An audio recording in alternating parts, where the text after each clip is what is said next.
जय हिंद दोस्तों। आज हम लोग देखने वाले हैं भारतीय परिषद अधिनियम 1909, जिसे मार्ले मिंटो सुधार के नाम से भी जाना जाता है। ठीक है ना। आज हम लोग देखेंगे इसकी क्या क्या विशेषताएं थी और इसको लाया ही क्यों गया था, क्या कारण था कि भारत परिषद अधिनियम 1909 लाया गया, इसकी क्या विशेषताएं थी और इसके माध्यम से क्या बदलाव किए गए। सबसे महत्वपूर्ण बात यही होती है को जब भी कोई अधिनियम आता है तो उसकी सबसे महत्वपूर्ण बात तो यही है ना, मेन तो आखिर ये लाया ही क्यों गया है। पुरानी कानून व्यवस्था भी अच्छी है ना, लेकिन नई कानून व्यवस्था थोड़ा सुधार करने के लिए लाया जाता था। ठीक है ना, अंग्रेजों के द्वारा ये। तो देखिए हम इसकी विशेषताएं देखने वाले हैं। तो फर्स्ट है इसकी विशेषता, मतलब पहली विशेषता है इस अधिनियम के द्वारा परिषदों व उनके कार्य क्षेत्रों का अधिक विस्तार किया गया और उन्हें प्रातिनिधिक व प्रभावी बनाने के लिए उपाय किए गए। ठीक है ना। चलिए मैं आपको समझाती हूँ। ये जो अधिनियम आया ना, उसके माध्यम से जो परिषदें थी, जितनी भी परिषदें थी, ठीक है ना, तो परिषदों का जो कार्य क्षेत्र था उसका विस्तार कर दिया गया कि उनको मतलब ज़्यादा कार्य सौंप दिया गया। ठीक है ना। और उन्हें अधिक प्रभावी और प्रतिनिधि बनाने का प्रयास किया गया, उपाय किया गया, यही मेन था। ठीक है ना। ये पहली विशेषता थी। ठीक है ना, कि जो अधिनियम के माध्यम से क्या हुआ कि जो परिषदें थी उन्हें अधिक प्रभावी बनाया गया, उनका कार्य क्षेत्र बढ़ाया गया। ठीक है। दूसरी विशेषता थी केंद्रीय विधान परिषद में सरकारी सदस्यों के बहुमत की व्यवस्था की गई। जो केंद्रीय विधान परिषद में, ठीक है, केंद्रीय, एक देखिए दो तरीके के विधान परिषद होते हैं, एक तो प्रांतीय विधान परिषद और एक केंद्रीय विधान परिषद। जैसे हमारे यहाँ भी वर्तमान समय में क्या है, एक केंद्र सरकार है और एक राज्य सरकार है, दोनों ही हम पे राज करती हैं। ठीक है ना। इसी तरीके से उस समय क्या था, राज्य नहीं थे, उस समय प्रांत थे।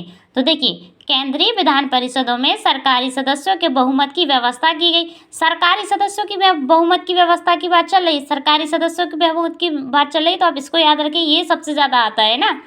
एवं प्रांतीय विधान परिषदों में गैर सरकारी सदस्यों के बहुमत की व्यवस्था की गई। क्या हुआ देखिए, केंद्रीय विधान परिषद में किसकी, सरकारी सदस्यों की, और जो प्रांतीय विधान परिषद में गैर सरकारी सदस्यों की। तो ये गड़बड़ हो जाता है, कभी कभी हम लोग क्या करते हैं, प्रांतीय विधान परिषदों में सरकारी सदस्य कर देते हैं।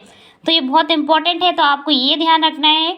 1909 का जो मार्ले मिंटो सुधार है उसमें क्या हुआ है, केंद्रीय विधान परिषद में सरकारी सदस्य और जो प्रांतीय विधान परिषद है उनमें गैर सरकारी सदस्यों के बहुमत की व्यवस्था की गई। इस बात को ध्यान रखिए। ठीक है।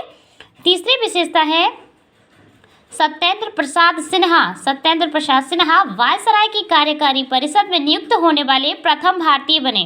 ठीक है ना। पहले भारतीय कौन बने। अच्छा, तो आपसे ये क्वेश्चन बहुत ज़्यादा पूछता है कि जो वायसराय उस समय हुआ करता था, वायसराय की कार्यकारी परिषद में नियुक्त होने वाले पहले भारतीय कौन थे। सत्येंद्र नाथ सिन्हा, रविंद्रनाथ टैगोर, गोपाल कृष्ण गोखले, इस तरीके से ऑप्शन देते हैं। तो आपको सत्येंद्र नाथ सिन्हा करना है। यही वो व्यक्ति थे, पहले व्यक्ति थे जो वायसराय की कार्यकारी परिषद में नियुक्त होने वाले प्रथम भारतीय थे। ठीक है। अब तीसरी विशेषता हो चुकी है, चौथी विशेषता देखेंगे, विधान परिषद के सदस्यों को बजट के, देखिए विधान परिषद के जितने भी सदस्य थे उनको बजट तो अभी भी पेश, चलिए मैं बताती हूँ अभी ना, बजट के, है ना, बजट अंतिम रूप से स्वीकार करने से पहले, बजट पर वाद विवाद करने एवं प्रस्ताव पारित करने से पहले विधान परिषद के सदस्यों को पूरक प्रश्न पूछने का अधिकार दिया गया। इससे पहले क्या था, बजट पर प्रश्न पूछे जाते थे लेकिन उनका ज़रूरी नहीं था कि आप उधर से आपको रिप्लाई मिले। ठीक है ना। आप जो प्रश्न पूछते थे उस समय जो विधान परिषद के सदस्य प्रश्न पूछते थे, लेकिन ज़रूरी नहीं है कि अध्यक्ष उनका उत्तर दे। लेकिन अभी कंपलसरी कर दिया गया था कि विधान परिषद के सदस्य जब बजट पारित होगा वो जितने भी सवाल करेंगे, जितने मतलब जैसे वर्तमान समय में भी बजट पारित होता है, जैसे अभी केंद्र सरकार में अभी का लेते हैं हम लोग समझते हैं। ठीक है ना। जैसे वर्तमान समय अभी केंद्र सरकार में बजट पास होता है ना, तो बजट में उसमें क्या होता है, बहुत सारे प्रश्न पूछे जाते हैं।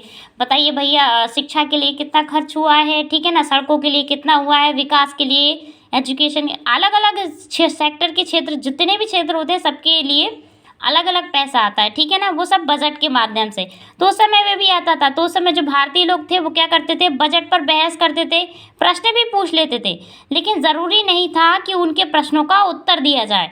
लेकिन अभी क्या हुआ था, जितने भी विधान परिषद के सदस्य थे, ठीक है ना, विधान परिषद के सदस्यों को बजट को अंतिम रूप से स्वीकार करने से पहले मतलब वो चाहे जब तक बजट को स्वीकार नहीं करेंगे जब तक उन्हें उनके प्रश्नों का उत्तर नहीं मिल जाता था, ठीक है ना। वो तब तक क्या करते थे, वो बजट को पारित नहीं होने देते थे। वो यही कहते थे हमें अपने प्रश्नों का उत्तर चाहिए, इतना पैसा कहाँ खर्च हुआ है ना, हमारे लिए कितना हुआ, तो उन सब का देखते थे, वो समय की बात है, ठीक है।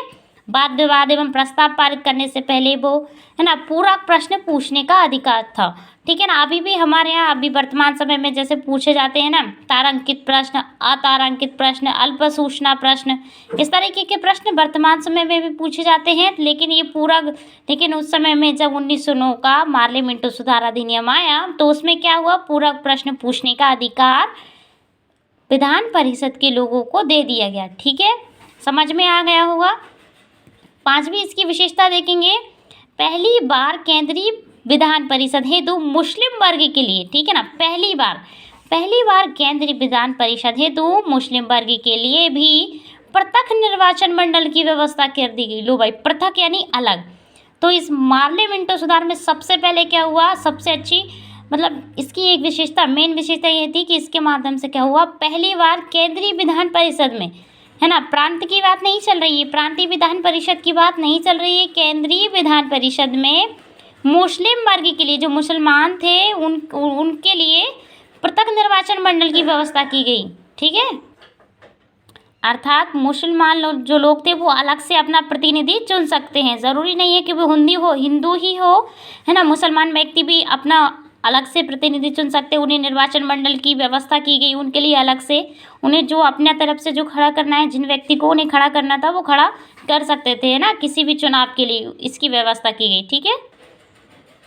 अब देखिए अगली, भारत परिषद अधिनियम के समय जो वही इसी की बात चल रही है, 1909 भारत परिषद अधिनियम के समय भारत के वायसराय लॉर्ड मिंटो थे तथा भारत के सचिव जॉन मार्ले इंग्लैंड द्वारा भेजे गए थे, है ना। तो अभी पहले भी हमने देखा मार्ले मिंटो सुधार, मार्ले कौन थे उस समय, इंग्लैंड के सचिव थे, मतलब इंग्लैंड के द्वारा भेजे गए सचिव थे। और वायसराय कौन थे, मिंटो द्वितीय, ठीक है ना। तो भारत परिषद अधिनियम के समय ये भी कभी कभी प्रश्न पूछ लिया जाता है कि भारत परिषद अधिनियम के समय भारत के सचिव और वायसराय कौन थे, तो वायसराय कौन थे, लॉर्ड मिंटो वायसराय थे तथा भारत के सचिव कौन थे, सचिव थे जॉन मार्ले नहीं, केवल मार्ले नहीं, जॉन मार्ले, है ना। उस समय भेजे हुए इंग्लैंड के द्वारा क्या थे, उनके प्रतिनिधित्व, ऐसा कह सकते हैं। 7वीं इसकी विशेषता है लॉर्ड मिंटो, ठीक है। लॉर्ड मिंटो को सांप्रदायिक निर्वाचन के जनक के रूप में भी देखा जा सकता है, मतलब जाना ही जाता है, ठीक है ना, क्योंकि पहली बार पृथक निर्वाचन मुसलमानों को कब मिला, 1909 में, 1909 का जो अधिनियम आया उसमें। और उस समय भारत के वायसराय कौन थे, लॉर्ड मिंटो ही तो थे उस समय भारत के वायसराय। तो लॉर्ड मिंटो को भारत में क्या होता है, सांप्रदायिक निर्वाचन के जनक के रूप में भी देखा जाता है। 8वीं इस अधिनियम की विशेषता है, इस अधिनियम के माध्यम से पहली बार जाति, धर्म, वर्ग इत्यादि के आधार पर पृथक निर्वाचन मंडल की व्यवस्था की गई थी। इस समय पहले हिंदू ही हुआ करते थे, ठीक है ना, पहले पृथक निर्वाचन मंडल नहीं था, केवल 1900। आपसे कभी ये भी एग्जाम में पूछ सकता है कि पहली बार पृथक निर्वाचन मंडल की व्यवस्था किस अधिनियम में की गई, तो आप बताएंगे भारत परिषद अधिनियम 1909, जिसे मार्ले मिंटो सुधार के नाम से भी जाना जाता है, ठीक है। इतनी सी बात है। तो इस अधिनियम के माध्यम से क्या हुआ, पहली बार जाति, धर्म या वर्ग के आधार पर पृथक निर्वाचन मंडल की व्यवस्था की गई, ठीक है। अब जिसमें presidency, corporation, chamber of commerce तथा जमींदारों को पृथक प्रतिनिधित्व दिया गया, है ना। केवल ऐसा नहीं था कि आपको मुसलमानों को ही पृथक निर्वाचन मंडल की व्यवस्था की गई थी, उनके लिए नहीं, केवल देखिए जिसमें प्रेसिडेंसी थी, जो corporation of chambers of commerce, है ना, कॉरपोरेशन, चैम्बर ऑफ कॉमर्स तथा जमींदारों को भी पृथक प्रतिनिधि दिया गया था, अलग प्रतिनिधि दे दिया गया, भैया उनको अलग से आप अपना प्रतिनिधि चुन सकते हैं जो आपकी बात ऊपर तक ले जाए, ठीक है ना, जो ऊपर के जो अधिकारी थे, जो वायसराय तक थे उस समय, उन तक लेकर जाए, ठीक है ना। ये इस अधिनियम की विशेषताएं थी। उम्मीद है दोस्तों आपको वीडियो पसंद आया है, और यदि पसंद आया है तो वीडियो को लाइक कीजिए, चैनल को सब्सक्राइब कीजिए। धन्यवाद।